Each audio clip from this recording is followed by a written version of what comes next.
Guess I should Just probably unmute before I say that. Good morning, everyone. We promise you that video has sound, and we'll likely post that on our website or send it out in the next 4Good Connections so that you'll be able to view it in its entirety.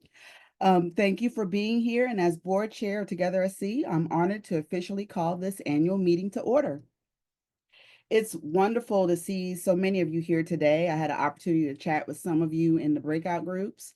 Um, and so whether you're a longtime member or new to this growing network, thank you. Thank you so much for being a part of what makes Together SC so very, very special.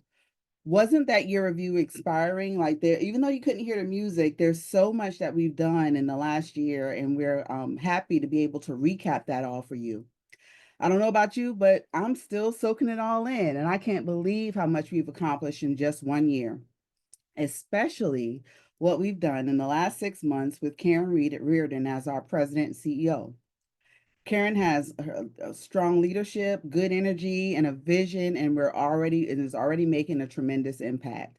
And of course, none of this would be possible, excuse me, without each of you, our members, partners, our peer network leaders, and our dedicated team. Together, we are building something truly powerful across South Carolina's nonprofit network, and that is to be applauded.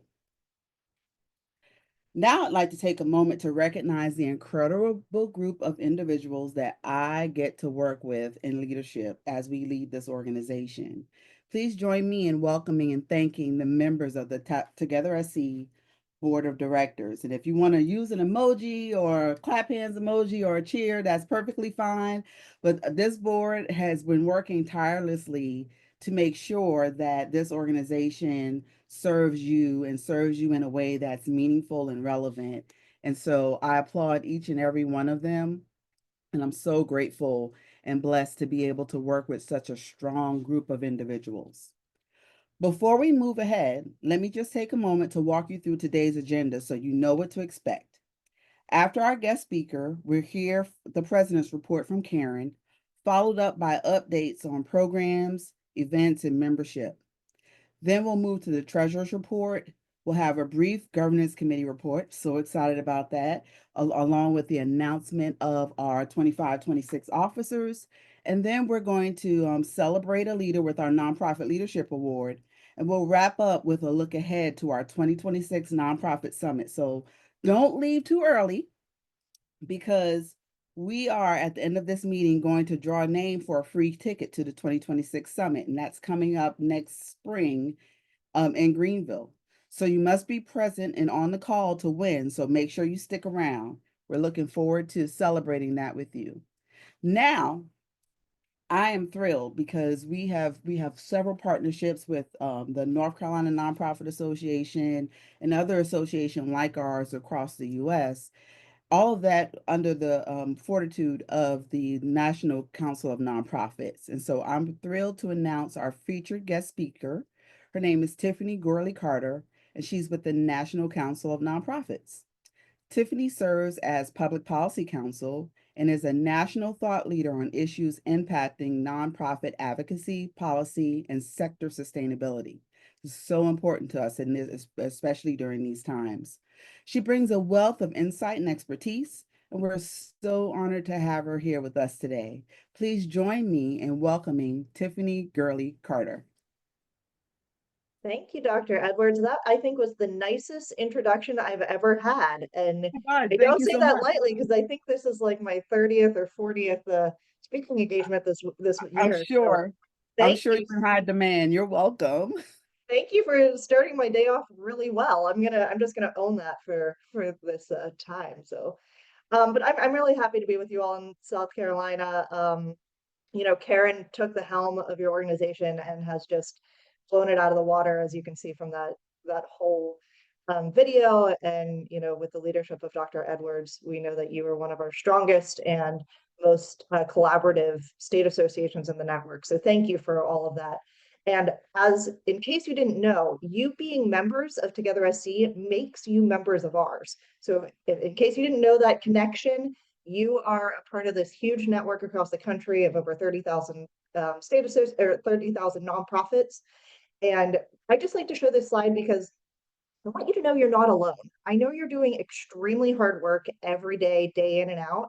And there are other organizations across the country who are also, linking hands with you, linking arms with you to do this work. So thank you for everything you do. But I think I'm supposed to be talking about what is going absolutely madness here in Washington, D.C. So we are coming off of, you know, a lot of things we like to say we're in all three branches of government, all three levels of government. And there are things coming from all three branches of government right now. So I'm just going to start with the executive orders, and then we'll go into some breaking news that happened just, about 25 minutes ago.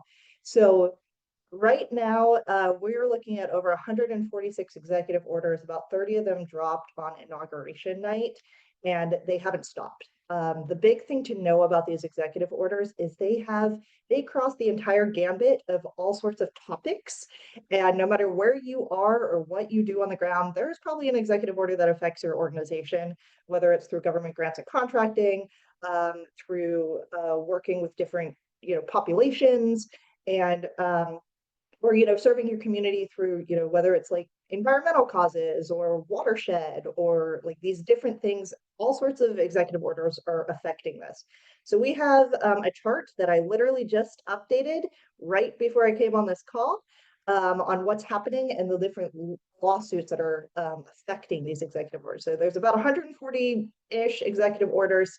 On the next slide, there's over 200 lawsuits that are affecting these different executive orders. And I want to hit on a couple that we are seeing playing out right now. So one of the executive orders that dropped the very first night was dealing with diversity, equity, inclusion, which I know there's a bill that GP and Ben have been really following in South Carolina. On the national and federal scale, they're trying to get rid of all these different programs through the federal government. And there was one executive order that there was actually two, but one that dealt with this and created what is called the quote list of nine. Each agency, undefined, so there are departments and offices and administrations and all these different things in the federal government, but they said each agency should come up with a list of up to 9 entities that could be looked at or investigated by the federal government, by the Department of Justice. And that list, which would be probably closer to several hundred agents or entities, could be of large nonprofits, not defined, certain sizes of foundations, certain universities, and these would all be investigated with this under this executive order. That list is due next week. And so we're waiting for this to happen at any minute. At the same time, I know that we were working with Ben and GP very closely a couple of weeks ago. We were hearing that they might try to redefine charitable. So we all know that you do charitable work every day. You've earned your tax exempt status. This goes into what, this question of Harvard, and should Harvard have charitable status? Which, by the way, as an educational institution, the oldest educational institution in our country, by definition, they qualify as charitable. But they talked about these different executive orders that would come out to remove tax exempt status. And now the Internal Revenue Service, which oversees oversight for the federal government's arm of nonprofits, is talking about investigating or perhaps removing tax exempt status. This is not about Harvard, right? This is about all the nonprofits on the ground like yourself who earn your tax exempt status every day. And if they took down something like Harvard, anyone could be next. And so this is something that we're working very closely and keeping an eye on. This all comes down to, Department of Government Efficiency, DOGE. I think do you have a DOGE level at the state level too? Maybe, I know that that's something that a lot of different states are thinking about.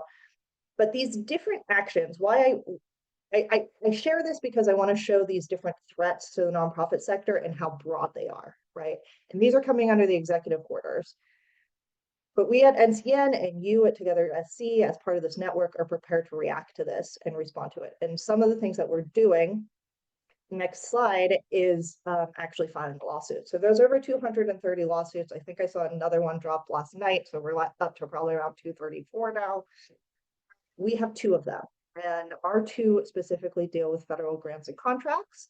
Um, we also have two preliminary injunctions, and this is really important because this is the responses that we're seeing as necessary to some of these huge cuts to federal funding, but also to these threats of what charitable is and what charitable can be seen as. Um, and it's really important that this isn't necessarily about just this administration. Some of these changes that they're looking at could be then changed again by future administrations. So regardless of who's in the White House, they would be able to change what they decide constitutes as charitable action or charitable purpose under some of these changes. And so that's why we care so much about making sure we are protecting and championing the sector as a whole.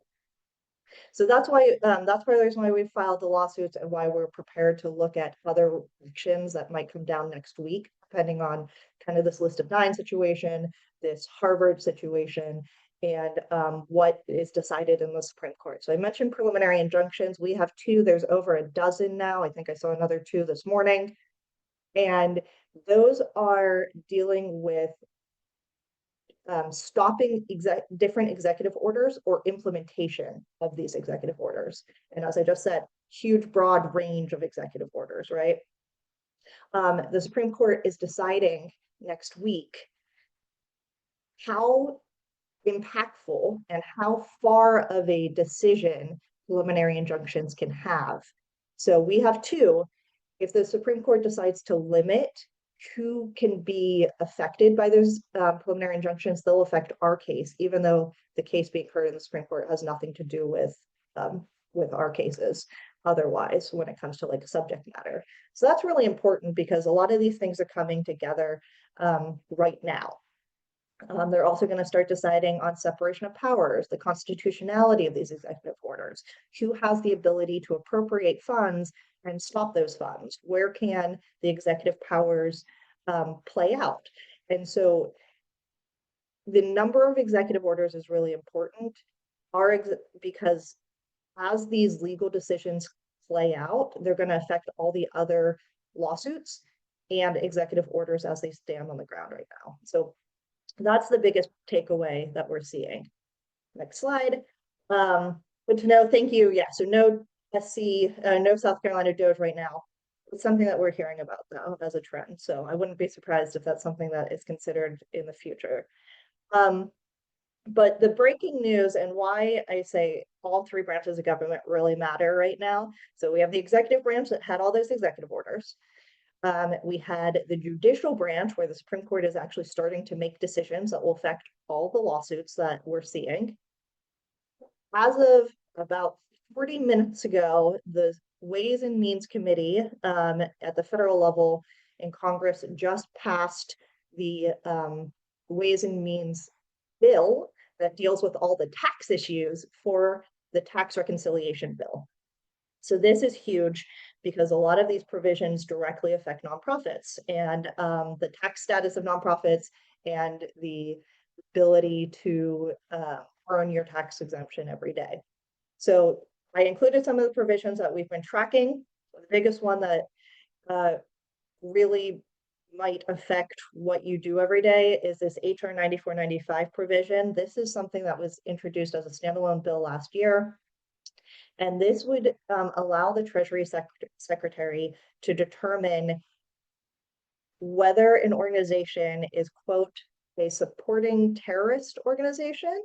And if so, they can remove tax exempt status from that organization. So this is why I'm saying it doesn't really matter who's in power, because if this were to pass, every administration in the future still make these determinations. So it would just swing the pendulum back and forth on who constitutes charitable acts.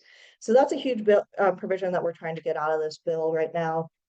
Private foundations, I don't know if we have any foundations on the call, but yes, I'm seeing a nod by Karen. Yes, so they're looking at increasing taxes on an excise tax on investment income. They're doing that for universities. The other big thing, though, that is actually good news, so I'm going to end on good news, is they did include a non-itemizer deduction. And Ben and I have been lobbying on the Hill together for 8 years for this. So this is a huge win for us. They are looking to include a non-itemizer deduction. It's not very much, of $150 for individuals or $300 for couples, but this would be direct donations to nonprofits on the ground in South Carolina. So thank you, Ben, for being one of my partners in some of those offices, and we'll see you again in Confab in June. But I'm happy to stay. I think I had 10 minutes. I'm going to stop right there. But Dr. Edwards, Karen, if you have any questions, I'm happy to stay as long as you want, but I don't want to hold up your agenda. If anyone has a question, you want to pop that in the chat or come off mute. And I think we've got a minute or two where we could have Tiffany answer one or two questions if you've got something. Did HR 9495 pass Ways and Means? Yes, that is what just passed about 20 minutes ago. It's included in the bill. We're going to try to get it out in the Senate. We'll try to get it out earlier, but our best bet is in the Senate. I will say that it was scored, which means you have to have a number. You have to have a dollar amount attached to it for it to be in this specific bill. And right now, that dollar amount by the Joint Committee was, quote, negligible, which means it doesn't have a dollar amount, which means we can fight in the Senate to get it out. Can you? Okay, so there is a quick question about this bill briefly about like what it really does. So it would allow the secretary to determine if an organization to attach the designation of supporting terrorism. And if you support terrorism, then you cannot have your tax exempt status. To be very clear, we are very against terrorism. No nonprofit should be doing terrorist activities. We don't think any of you are doing this. It's kind of this false narrative that nonprofits are being used to funnel money to terrorism. And so that is something that we're trying to clarify. The problem with the bill is not that we are against terrorism. We're very much against terrorism, is that it's allowing a single person to make that decision instead of going through the due process rights of a nonprofit saying, no, we don't do this. And so that's the issue that we have. Very subjective, yes. Another quick question about any guess on how Supreme Court will rule on these key injunctions? I don't know. I think there's to be fair, I do think there are some good arguments on both sides on how far preliminary injunctions should go. And so it doesn't matter who's in office. Every year, whenever an EO happens, the other side argues against preliminary injunctions. So a few years ago, it was Republicans saying, or Democrats saying that, well, right now it's Democrats saying preliminary injunctions should hold. A couple years ago, it was Republicans saying the same thing. So there are actual arguments on both sides. I can't say that for a lot of these things, but that's one that there is.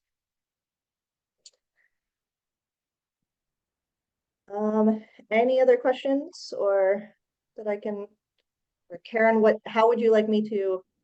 Thank you. It looks like someone's asking for the name of the Supreme Court case.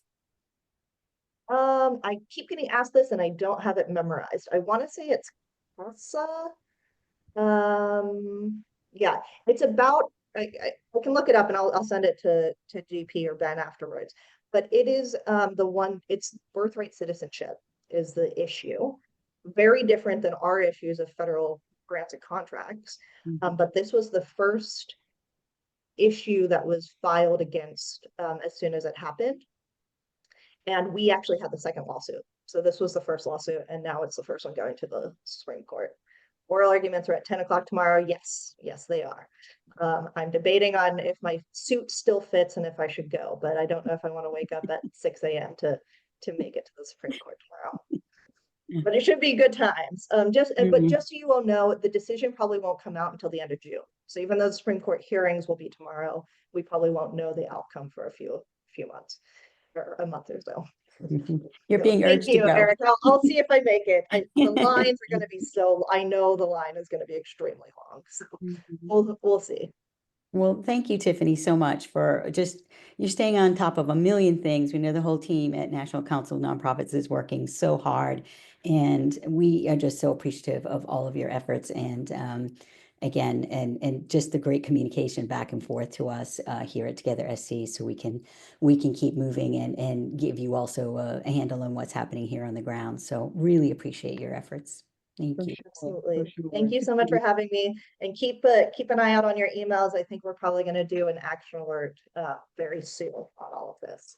We would love your help. So Hang in there, thank you. Tiffany. We appreciate the work that you all are doing, and we know that we inform the work that you do, and you inform the work that we do. And so we're going to keep hand in hand in this until we get it right for our sector.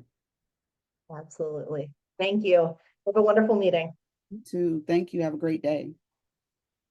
So next up on our agenda, we have Chuck McNeil. So Chuck McNeil is the director of the Fred R. Shaheen Nonprofit Leadership Institute at Francis Marion University, and he's going to announce the 2025 Fred R. Shaheen Award for Excellence in Nonprofit Leadership. Chuck? Had to unmute there. Good morning, everybody. Hey, good morning. Thank you, Sean. It's my great honor to join you today to present one of the most meaningful recognitions in our state's nonprofit sector, the Fred R. Shaheen Award for Excellence in Nonprofit Leadership. Named for a true champion of South Carolina's nonprofit community, this award honors leaders who embody integrity, dedication, and an unwavering commitment to service.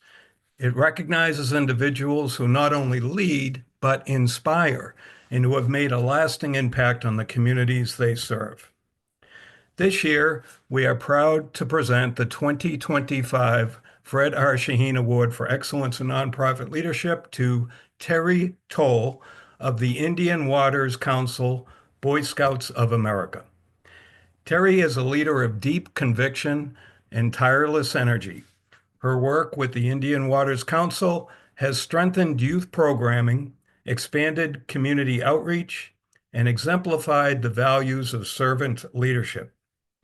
Under her guidance, countless young people have had the opportunity to grow, lead, and thrive, and our state is better for it.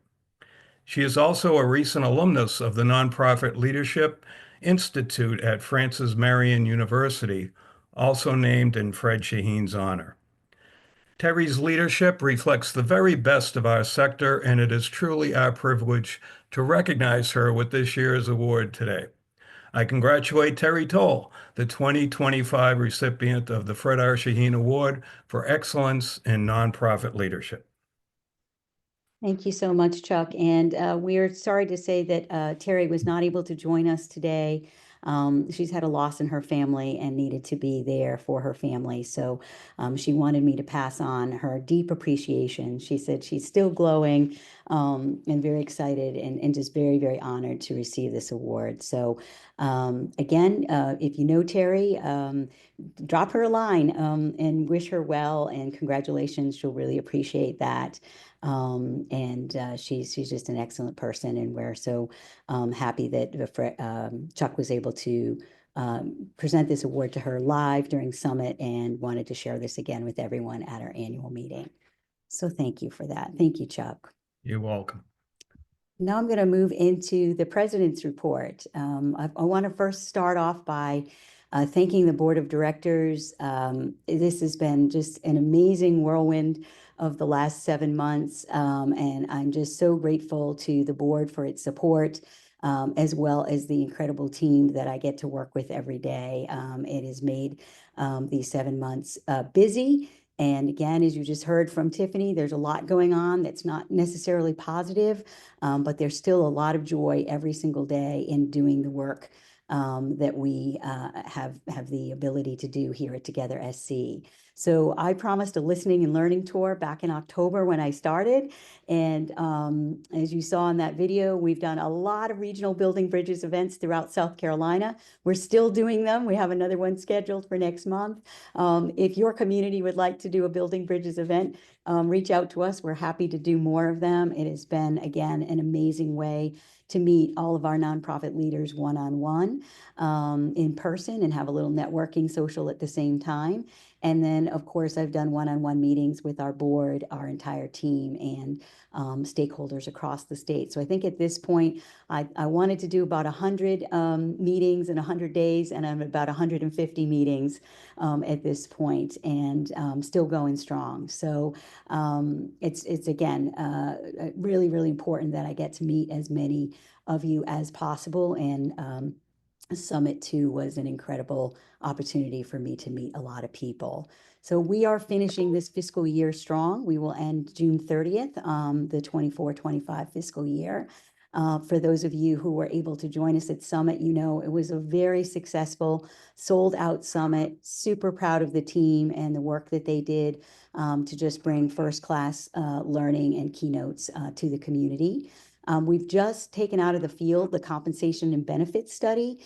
This is an important study that Madeline and the team did back in 21, released in 2022. And we felt it was really important to reprise that again. A lot has happened post-COVID, and we want to be able to have great data so that we can continue to see what progress we're making or progress we're not making as it relates to compensation in the nonprofit sector, as well as benefits. I will note that one major outcome of the 2022 study was that you all told us that you absolutely wanted a health plan for employees. And so happy to say that we do have an incredible association health plan through Blue Cross Blue Shield of South Carolina that's specifically made for nonprofits. And we now have over 500 lives covered through that. So that's just one example of what can happen when we get great data and you tell us what's on your mind, and then we look at a way to solve problems that you have and needs that you have. Right now, we have the Advocacy Pulse poll open. You just heard from Tiffany. You're going to hear from GP in a little bit.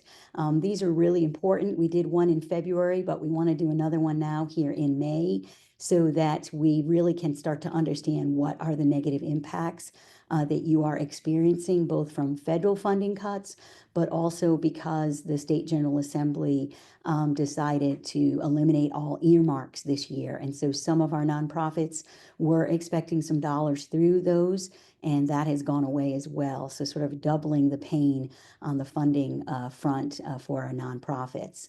And the big thing that we've been working on top of everything else day to day is embarking on a new strategic planning process. So the strategic plan that's been in place was carried over one more year to get us through this year, and we're executing and implementing that now.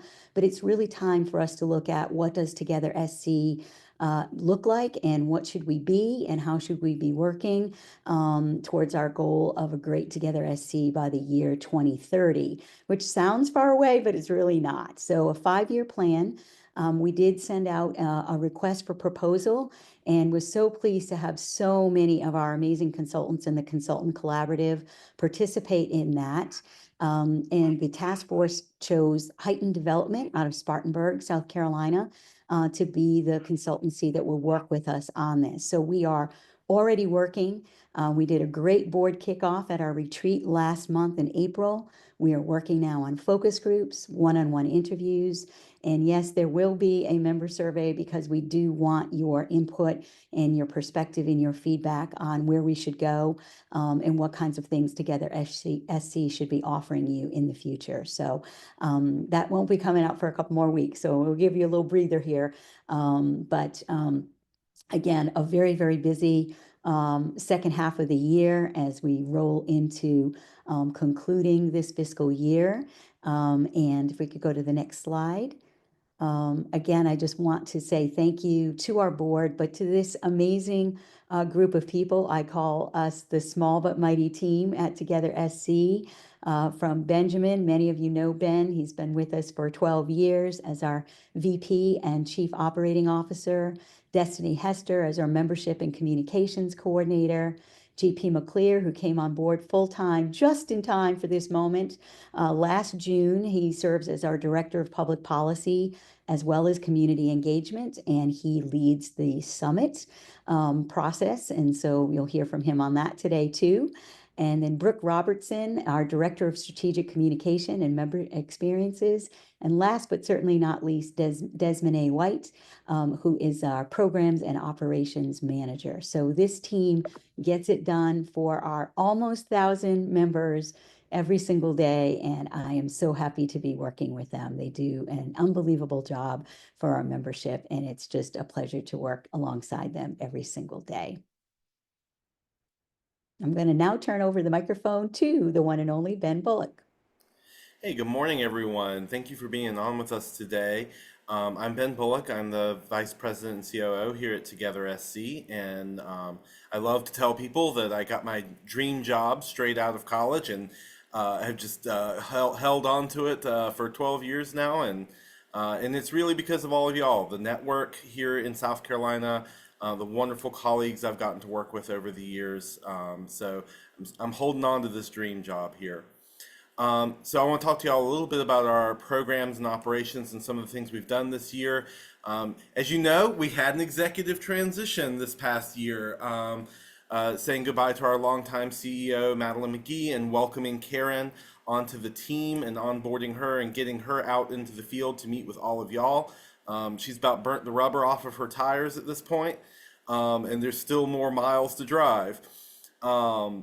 But I've worked really closely with our finance committee, keeping them updated on the financial status of the organization.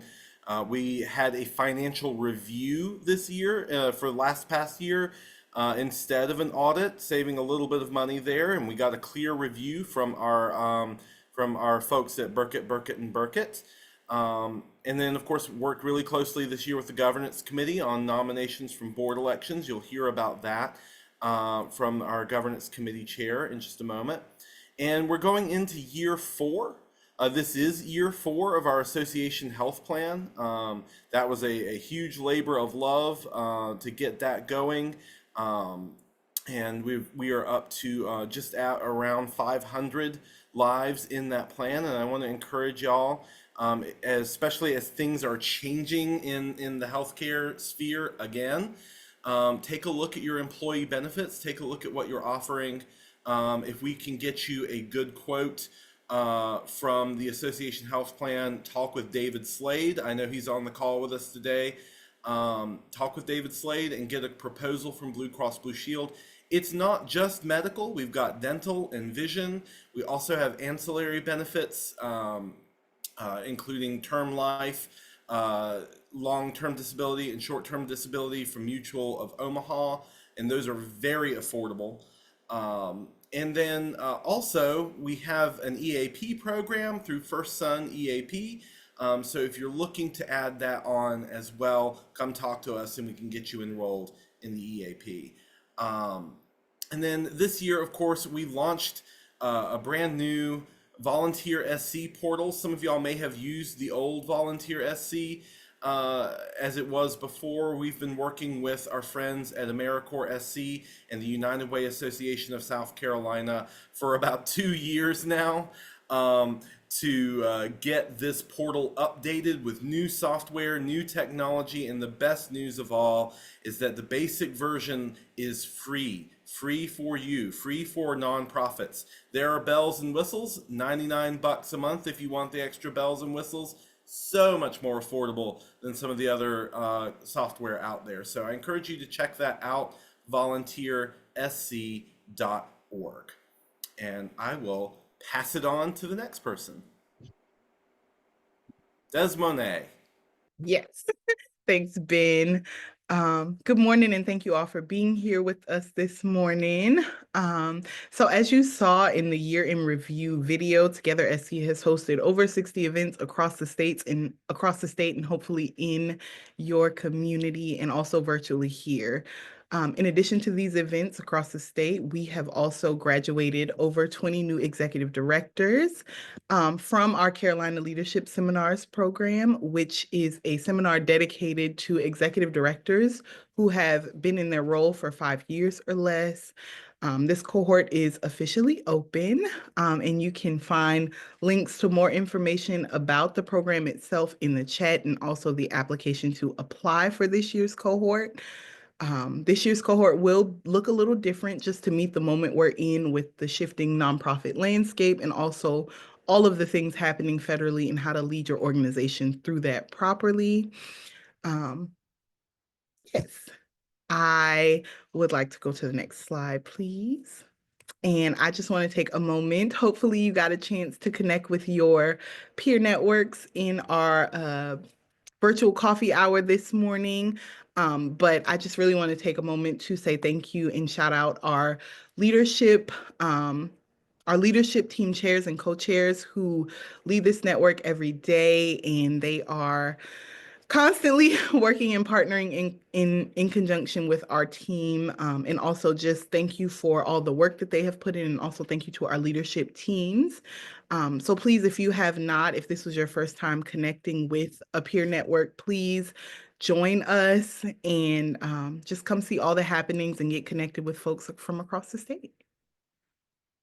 And I will also, if you are not connected with our peer networks, please join us. We have loads of events coming as soon as tomorrow in Columbia with the Spring Symposium for the Black Nonprofit Leaders Group, and also next week with Candid Conversations with our Marketing and Communications peer network. So please, if you have not, please join us to get connected with your folks. I will pass the mic to GP.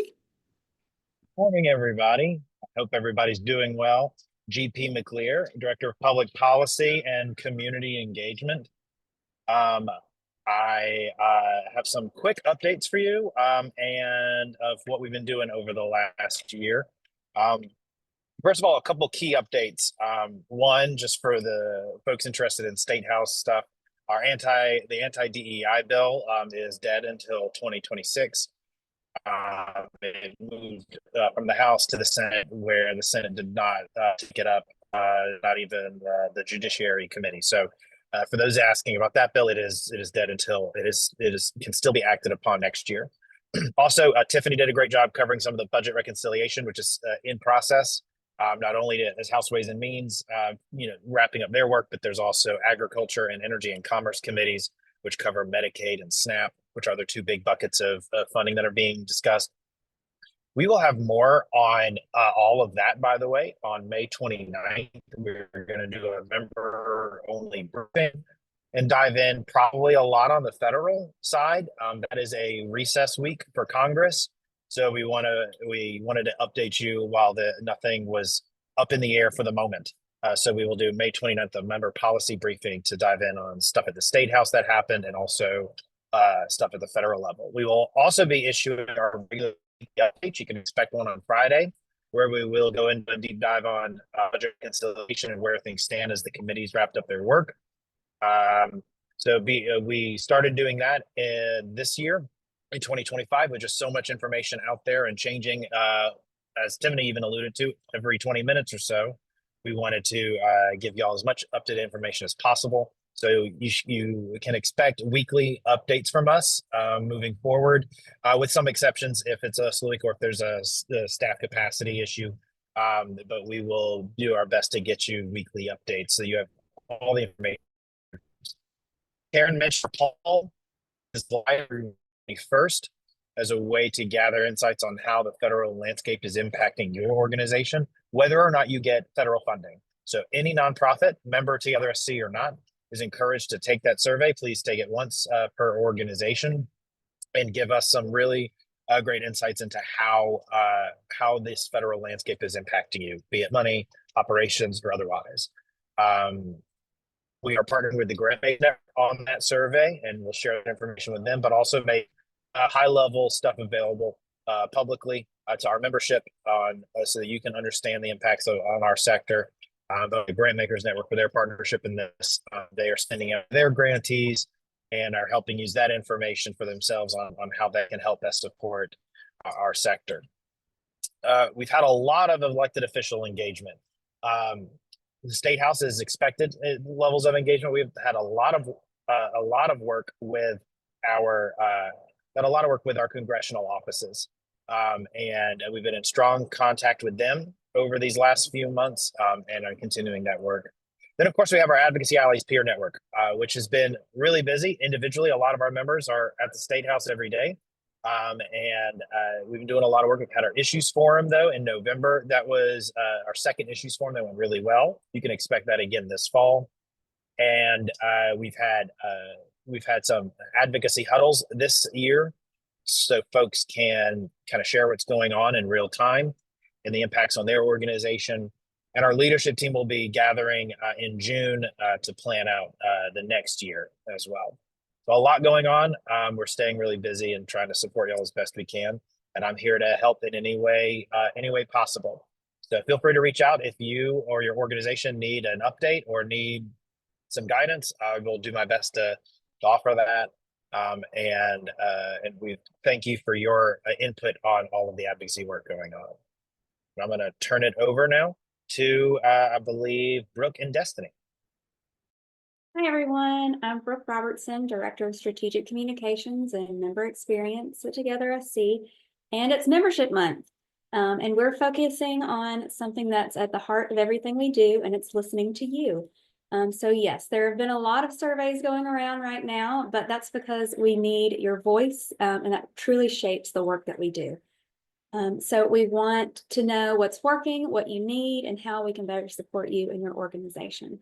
So a quick overview of what we've been asking from you is we just recently closed the compensation and benefits study. So thank you for everyone who's participated in that.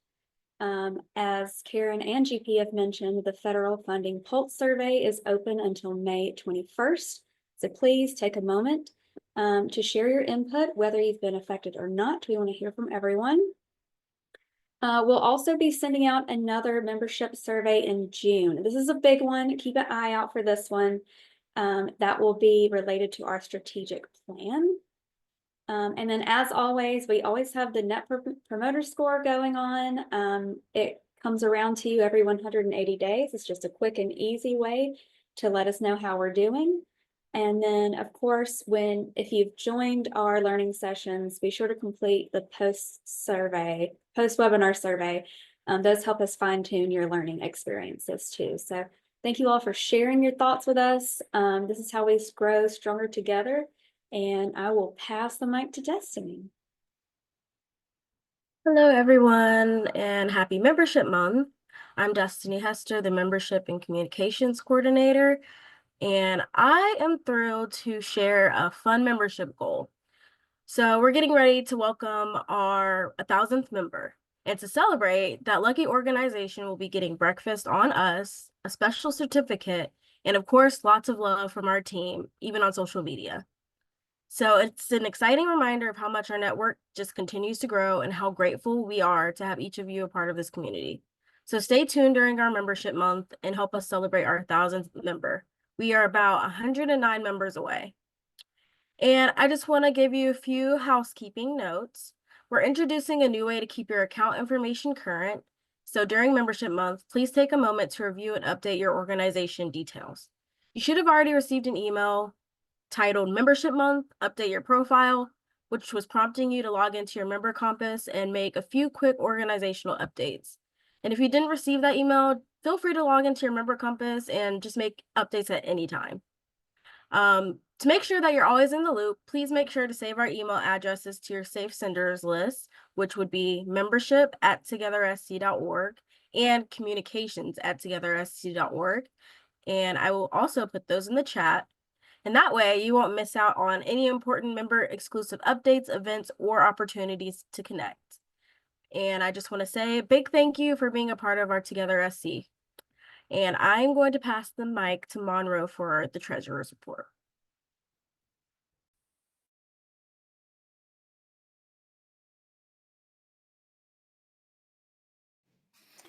Good morning, I'm Monroe Free, and I have the privilege of being the treasurer of Together South Carolina, and the privilege of working with Karen and Ben and the wonderful staff and the incredible board of Together South Carolina.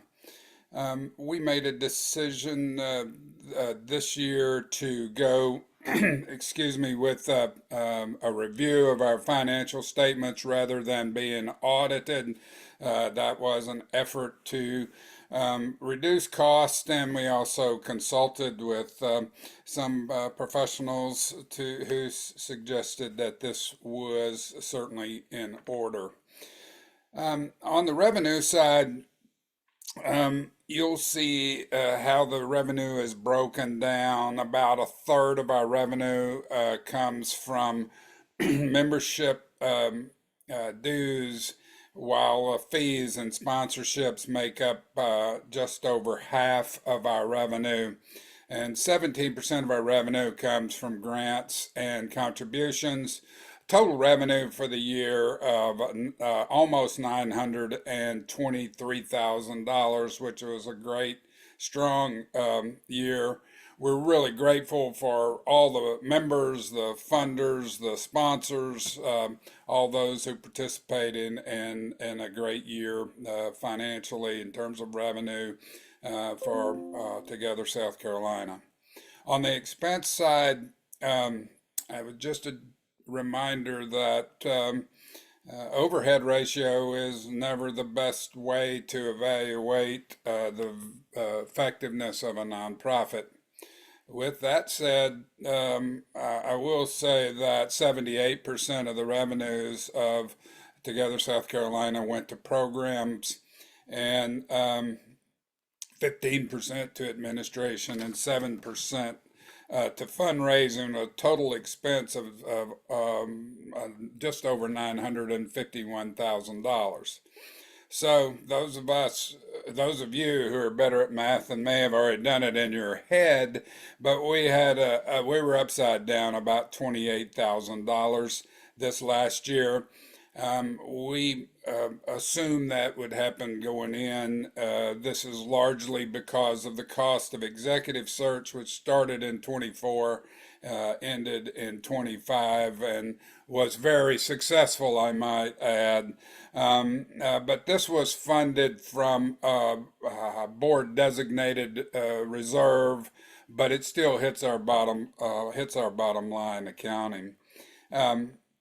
Also, on the advice of our accountants, we changed the way we recognized unearned revenue, and that resulted in a hit to the bottom line too. With all that said, I think it's really important for us to understand that we're still in really stable, solid financial position. We have just over $120,000 in net assets. You'll be able to see our Form 990 as well as financial review and any past 990s on the Together SC website. I want to say a special thank you to, and what a privilege it's been to work with Ben. He's thorough.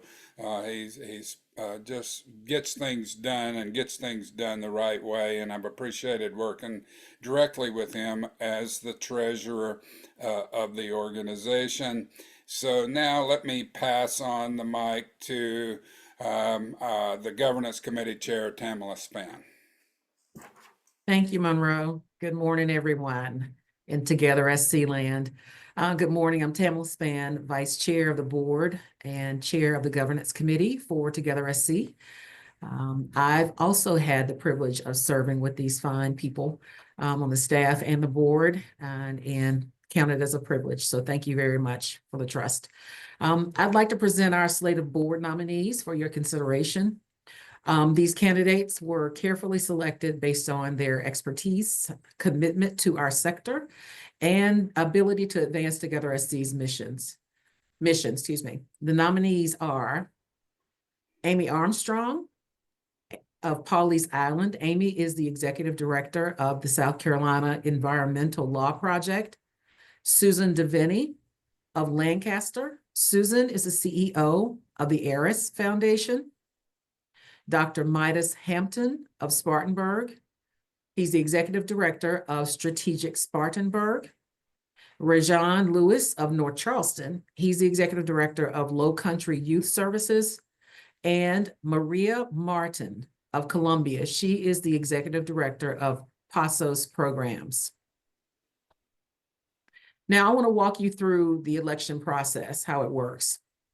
Right after we wrap up, shortly after we wrap up this call, the primary contact at each Together SC member organization, usually that's the CEO or the executive director, will get an email ballot in their inbox. Remember, each organization gets just one vote. You'll have from today until Monday the 30th at 5 p.m. to cast your ballot. Since we have approximately 707 eligible voting members, we need at least 71 of you to participate to reach our quorum. And for our slate to get elected, we'll need a majority of those votes to be in favor. So if you're the primary contact for your organization, please keep an eye out for that email and make sure to vote before the May 30th deadline. If you're not sure who your organization's primary contact is, just check in with your team or give our office a quick call or an email. Ben, you guys can correct me on that. Every vote really matters in this process, and I personally appreciate your participation. Thanks, everyone. Thank you, Tamala. And finally, we want to say thank you to these board members whose terms are ending June 30th, 2025. It's been such a pleasure to work with each one of them. We are all battle buddies at this point. And so at this time, I'd like to thank Nate Barber of Columbia. He's the CEO of the South Carolina Community Loan Fund, who has also served as treasurer on our board. Monroe Free, who you just heard from, of Greenville. He's formerly the CEO of Habitat for Humanity of Greenville, and he's now a coach with the Leader's Perspective. And he served as our board chair previously and also as treasurer. Erica Kirby of Columbia. She's the executive director of the Blue Cross Blue Shield of South Carolina Foundation, who has served as our governance committee chair. Tamala Spann, who you've just heard from as well, of Greenville. She's the VP of Community Investments of Hollingworth Funds. She has served as our vice chair and as our governance committee chair. Paige Stevenson of Spartanburg. She's the president and CEO of United Way of the Piedmont. She has served as our board chair and currently is serving as immediate past chair. Ann Warner, who's formerly of Columbia and CEO of WREN, she's now the interim CEO of the International Center for Research on Women in Washington, D.C. Please join me in thanking these board members for their service. I'll turn the mic over to Karen, our president, who is going to announce our summit information. But thank you again to all the retiring board chairs, and just know that you may not be a phone call away, but you're a phone call away from me. Thank you. Karen? And I would echo the same. I have just loved working with this group, and we'll miss everyone, but I know you're just a phone call away. So thank you. And it is my honor to be able to announce that indeed we are already hard at work on the 2026 summit. As you heard, it will be in Greenville, South Carolina, at the Hyatt there. So we're very excited about that. And save these dates, please. March 9 through 11. And it is now my privilege and pleasure to announce our two co-chairs for the 2026 summits, Ms. Dawn Dowden, the COO of Homes of Hope, and Ms. Katie Smith, the Executive Director of Greater Good Greenville. And we're so appreciative of these two fantastic women. I call them the dynamic duo heading into summit planning. So take it away, Dawn and Katie. Good morning, everyone. We're so excited to host the summit in Greenville, South Carolina. And we're excited to announce the theme for this year. The theme for this year is going to be Woven Together. And obviously, in a time that we're in right now, the nonprofit sector needs to be woven together stronger than ever for stability and strength. So we're excited to have everybody in Greenville and excited to learn together as we get woven together. And I am so excited to serve alongside Dawn and to welcome all of you to Greenville. It's always such a privilege and a treat to go to different places in South Carolina and be hosted by our colleagues and peers, and we're delighted to have you here. We have an additional invitation for you on screen today. One is if you are interested in joining the Summit Steering Committee, we do have a few spots available. And there's a form that you can complete to express your interest. You know, this summit is always excellent thanks to all the brain power and elbow grease of all of you on screen today. So Destiny has just dropped in the chat that form, and I'm sure it'll go out on email communications. And then, of course, the summit really is you. It is you providing awesome content or recommending awesome content to make the summit a success. So those proposals will open on May 27th, and we invite to hear from you what you'd like to see at the summit. We can't wait to have you in Greenville. I'm so excited to work with Dawn and just want to echo all of the accolades to the staff and to the board that have been showered upon them in the chat and in comments today. The team is so outstanding to work with, and I'm really excited about this coming year, and thank all of you in advance to join us in Greenville. Thank you, Katie and Dawn. I cannot wait until we're in Greenville for the summit. I also want to thank our multi-year visionary sponsors. We have Blackbaud, Duke Energy, Duke Endowment, Sisters of Charity Foundation of South Carolina, Wells Fargo, Mary Black Foundation, and the Jolly Foundation. They've all been multi-year supporters, and we are so grateful. We could not do this work without the support of these foundations. We also want to thank our nonprofit sponsors, for our 2025 summit. Thank you to last year's summit sponsors, which are Dominion Energy, Colonial Life Unum, Wells Fargo, and Blue Cross Blue Shield of South Carolina. Thank you to our scholarship sponsors that are listed on the screen: the Arrays Foundation, Duke Energy, Sisters of Charity, Central Carolina Community Foundation, and there we go, the Bonnell Foundation. And additionally, our additional reception sponsors that are listed and posted out there on the screen. We're so very grateful. Again, we would not be able to do the work that we're doing and support our membership, particularly with such a huge event as the summit, without these sponsors. And then we also have our peer network sponsors, and we want to thank them as well for really dialing in and focusing on these particular peer networks to support them. And then we just wrapped up and closed out our compensation and benefit study, and we want to thank our sponsors that are listed on your screen as well. These folks help support that work so that we're able to get that information to you and give you the opportunity to have this information to build your organization stronger and better. Thank you to everyone for joining us today. Now it's the moment you've all been waiting for. I told you in the beginning to hold on until the end because we had a special drawing and you had to be present to win. Ben is now going to share his screen and display the wheel of names. During this drawing, you're going to get a free, you're eligible, to win a free ticket to the 2026 Nonprofit Summit. Remember, you must be present to win during the raffle. And so Ben is going to spin the wheel and let us know who our winner is. Don't y'all just love the wheel of names? I have put the entire registration list It's so tiny. into the wheel of names. You can do this yourself. Wheelofnames.com. It's easy. You just copy and paste whatever list you've got. I'm going to shuffle it. Y'all can see your names on here. Are you ready for me to spin the wheel of names? Get excited. Get excited. Here we go. Must be present to win. It even has a spinning. We might have to spin it a couple times. Let's see. Tom Ailey. Tom Ailey, are you on the call? Here, Tom. Ooh, I don't see Tom. If only Tom had been here. Okay, I guess we will try again. Sorry, Tom. Who's next? Jeff Gordon. Jeff Gordon? Really? Not that Jeff Gordon. Jeff Gordon, are you on the call with us? I see 3 Jeffs.